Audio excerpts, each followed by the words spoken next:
윤석열 검찰총장이 자신의 측근 검사장이 연루된 검언 유착 의혹 사건을 직접 지휘하지 않고 대검 간부들의 회의를 통해서 수사 방향을 결정하도록 했습니다.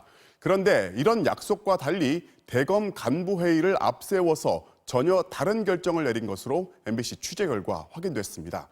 대검 핵심 간부들마저 윤 총장이 측근을 지키려고 밀어붙이기를 한다는 반발이 터져나오고 있습니다. 강현섭 기자가 단독 보도합니다. 윤석열 검찰총장은 지난 4일 검언유착 수사를 진행하던 서울중앙지검에 공문을 보냈습니다. 자신의 최측근인 A 검사장이 연루된 만큼 더는 이 사건을 보고받거나 지휘하지 않겠다는 취지였습니다. 이른바 총장의 지휘 회피 이후 수사는 속도를 냈고 지난 10일 피의자 신분의 채널A 이모 기자를 처음으로 불러 조사했습니다.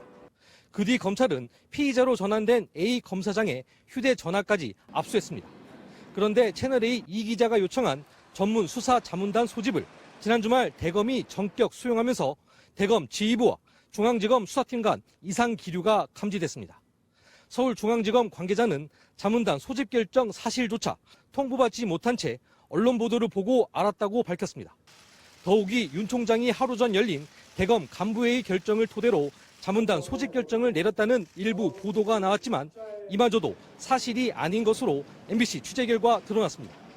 지난 19일 구본선 차장을 포함한 대검의 검사장급 간부 6명은 자문단 소집 여부를 논의하는 난상 토론을 벌였습니다.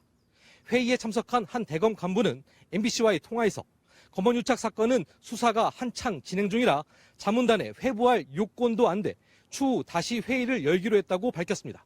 그는 이어 측근 문제라 빠지겠다며 간부들에게 맡겨놓고 본인이 위원들을 뽑을 자문단 소집을 일방적으로 결정한 윤 총장의 의도를 모르겠다고 날을 세웠습니다. 대검 간부들 사이에도 결론이 안 난 자문단 소집을 사실상 윤 총장이 밀어붙였다는 겁니다. 수사에서 손을 떼겠다던 윤 총장이 오히려 측근을 감싸려다 검찰 수뇌부의 자중 질환마저 야기했다는 비판이 나오고 있습니다. MBC 뉴스 강연섭입니다.